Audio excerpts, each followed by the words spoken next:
Welcome back to the Wealth Actually podcast, the show that features artists, entrepreneurs, experts, and commentators that will give you the right knowledge, planning, and guidance so you can preserve your assets and enjoy your wealth. Learn more and subscribe today at wealthactually.com. And now, here's your host, Fraser Rice. Welcome back to the Wealth Actually podcast. I'm Fraser Rice. Today we're going to talk about conservation easements. According to the National Conservation Easement Database, a conservation easement is a voluntary legal agreement that permanently limits uses of the land in order to protect its conservation values. These easements are one option to protect a property for future generations. The government has supported the logic that donating productive land for environmental purposes is a worthy cause. As a result, many taxable benefits can accrue to the donor. However, the conservation easement is also rooted in controversy and deep IRS scrutiny. Unscrupulous promoters have focused on these transactions. The abuses occur when unrealistic and unsupported valuations are used to sell tax breaks to the high earners who are usually unrelated to the actual land. But has this IRS scrutiny killed the conservation easement? Is there room for a transaction with such a beneficial purpose? To help us understand the state of the conservation easement landscape and its usefulness going forward, I spoke with Michael Engelhardt.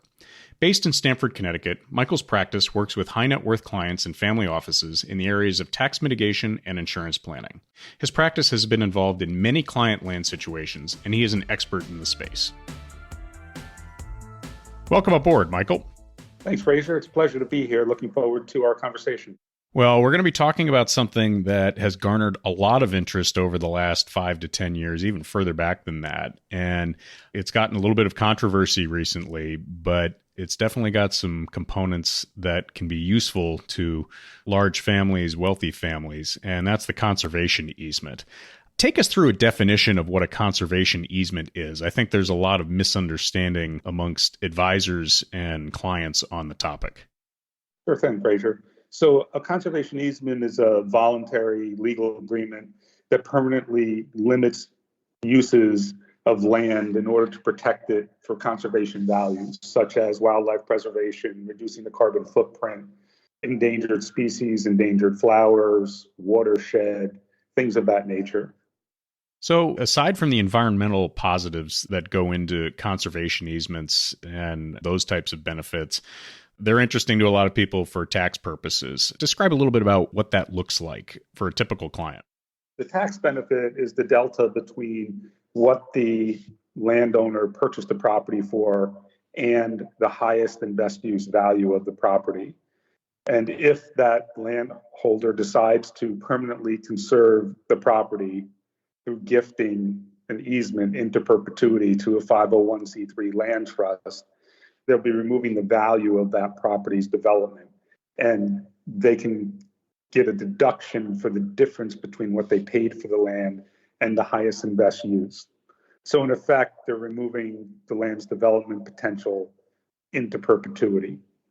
So this is rooted in law and sort of general logic. I mean, it makes sense to me that if you're donating something of value and you get a deduction for it, it works, and that delta concept is consistent. What do you point to when you start taking the deduction and having that rooted into a framework that can be defended if it were called into question later? Sure. Conservation easement donations have to comply with conservation purposes as defined in IRC 170H in the code. A donated easement must be a true gift. It must protect significant natural, agricultural, historical resources that either public agencies or 501c3 land trusts want to have conserved. So for those who have sort of looked at this before, and there's a little bit of an issue related to scrutiny from the IRS on these transactions. It's more than a little bit of an issue. They've been described as being listed transactions that will be looked at very closely. What makes the conservation easement controversial? Well, the thing that doesn't make it controversial is the law. So the law states that under IRC 170H that these are perfectly legal transactions. What makes them controversial, there's two things that make them controversial. One is that forever corner is controversial. And what I mean by the forever corner, the property is conserved through the easement granted to the 501c3 land trust into perpetuity, quote unquote, forever. And that concerns people that how can you see out that far? So that's one piece of the controversy. The other piece is that there have been some bad actors in the space. Anything that produces a tax deduction tends to have some bad actors to the space. And the IRS has taken a look at that to see, are the valuations legitimate? Are the highest and best uses legitimate? Is the property worthy of conservation? Things of that nature. So it sounds like that the role of formalities is very important, making sure that the I's are dotted and the T's are crossed. How do you think about that when you're advising people? Yeah, I think that the devil is in the details, and you just said it right. So the role of process here is incredibly important. First of all, the property has to be worthy of conservation. You have to pick a reputable 501c3 land trust that is doing this on a large scale. You have to build a business plan that is ready to operate. You may decide not to conserve the property. You may decide to go build a solar farm, and that plan has to be ready to be operated. And it's completely, very critical, I should say, to have a buttoned up valuation and then get a desk audit of that valuation, because the accuracy and the completeness of that qualified appraisal is absolutely important. So take us through that valuation process a little bit. What I'm hearing you say is that, if you have a piece of property that has, let's call it environmental merit or some sort of other merit, and is valued at one price, and then the valuation of that highest and best use is valued at another price. And again, that difference is the deduction that the client would be able to take. How do you sort of thread that needle, or how does the valuation firm really think about that? And what are they looking for when they value these types of situations? Are there best practices? How do you strengthen your case if scrutiny comes later? Good question. So picking a reputable valuation company is absolutely key. It being truly arm's length is absolutely critical. The valuation firm needs to be able to do their work independent of the client. And if it is going to be if it's suitable for a solar farm, if you can get approvals, if you can negotiate a power purchase agreement, if there's transmission distribution on or near the property, and you can build a business plan that we know we can build a solar farm on, and then you decide to go get a valuation on that, either for funding that solar farm or potentially for conserving that property, if that's your choice. That valuation firm will look at, okay, here's a solar farm, here's the discounted cash flow value, and here's the value of that property as a solar facility.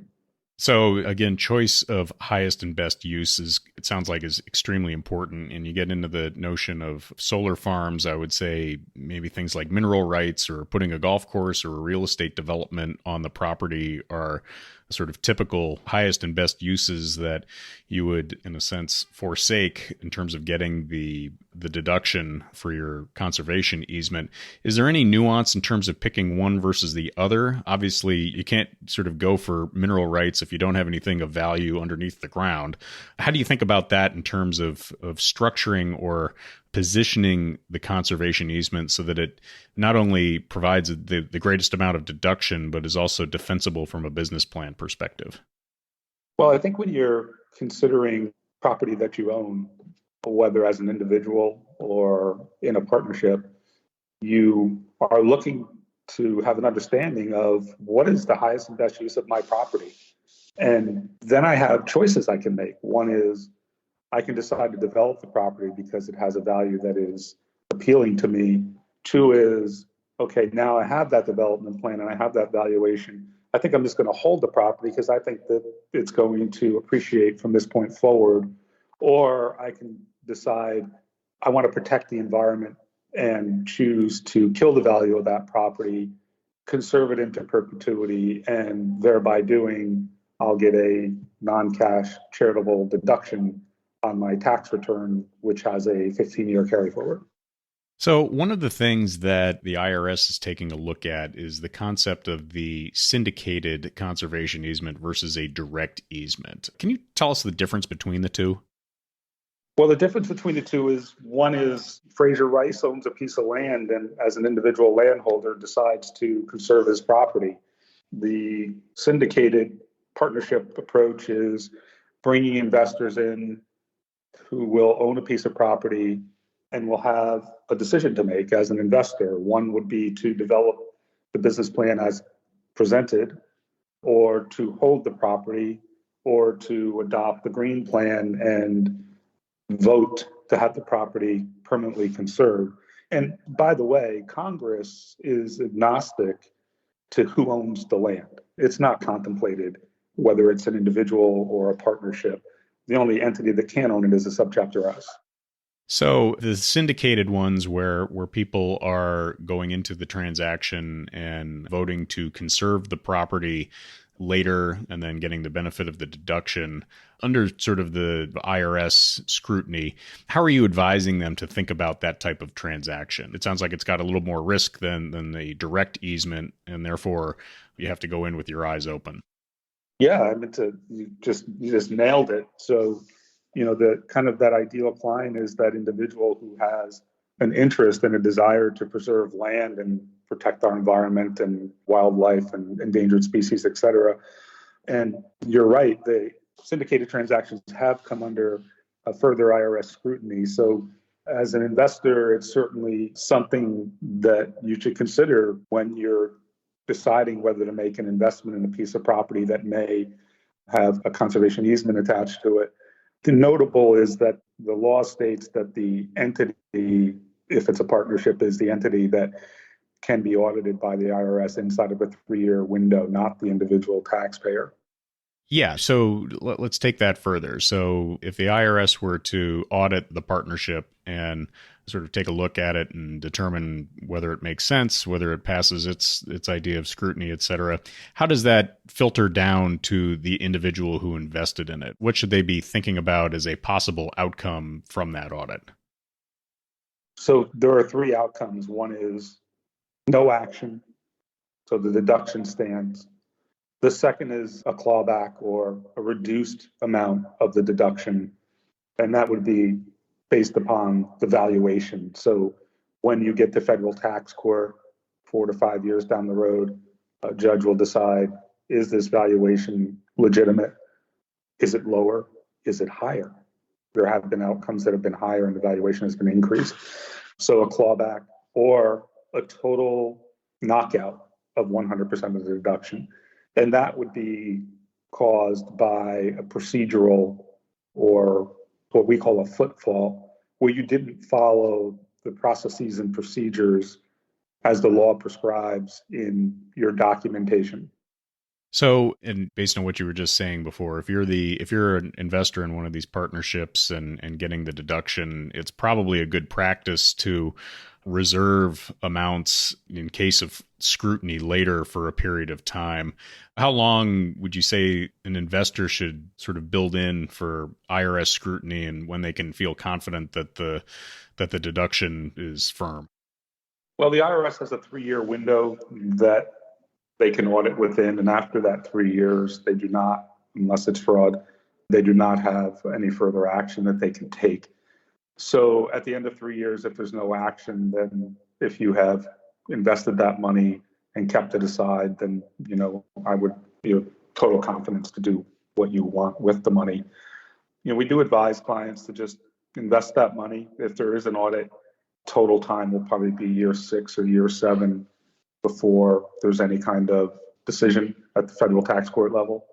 And again, it could be no action, or full reduction of the deduction.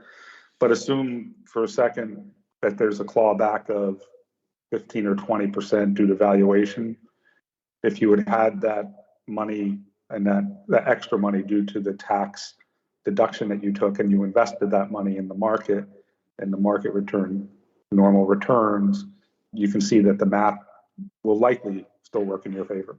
So going back to the math for a second, the sort of beginning value of the raw land, let's say that's X, and then the valuation of potential improvements that you are forsaking for the conservation, what is a good back of the envelope number for this to make sense? Is it 2X? Is it 4X? Is it 10X? And then against that backdrop, what do you think is sort of a good situation to present before the IRS? I think the valuation should dictate what the deduction is. So if you paid $1 million for a piece of property and that piece of property has a highest and best use of $5 million, then there's your deduction, $5 million. If it's 4 million, then it's 4 million. If it's 8 million, it's 8 million. I mean, it is really based upon what the highest and best use of that land is. And if you bought that property for $10,000 and it's now worth $10 million, well, so be it. Got it. So it's, it's very fact specific. And it sounds like it goes back again to the role of valuations and making sure that when you're sort of papering the transaction and getting things formally put in place, that what you have are real valuations in accordance with the highest and best use, and that you're not playing reindeer games with those types of things, seeking a deduction. If it's a legitimate transaction, it's a legitimate transaction. Does that sound pretty accurate? That's 100% right. And it is all really needs to be independently put together. All processing procedures have to be followed. And then we have really good outcomes where we're preserving land into perpetuity for all of the great conservation reasons that we've talked about here. And the client is also getting a non-cash charitable deduction on their tax return, where by law, they can deduct up to 50% of their AGI on an annual basis with a 15-year carry forward. If clients have land at their disposal and aren't sure what to do with it, what is the best sort of rule of thumb or best way to think about how long or how much effort it takes to put these types of structures in place? I would suggest they have a conversation with us and we can walk them through the whole process. And from identifying the piece of property to getting the conservation easement sort of put in place, how long does that usually take? Well, we work with a couple of groups that are in the business of identifying land that is worthy of conservation. A baseline study is done on the conservation values of that property, and that's typically a 90-day process. Got it. And then the ideal client, maybe just confirm what would be sort of a notion that I would have, would be, someone who has property that is interesting from a easement perspective, but also high incomes, both current and possibly future, with which to use the deduction. Any other client attributes that stick out as being good here? I would say that that's a really good definition, and any client that has their own property that may be having a liquidity event this year, next year, the following year. Got it. So to net against sort of a capital gains event that represents more of a spike than sort of a trailing income. Correct. So for those people who are interested in this type of thing, what is the best way to get a hold of you to find out more? Yeah, just pick up the phone and call me, 201-248-3721, or email me at me@humancapitalrisk.com. And humancapitalrisk.com, does that lead to a website that people can find out more? Correct.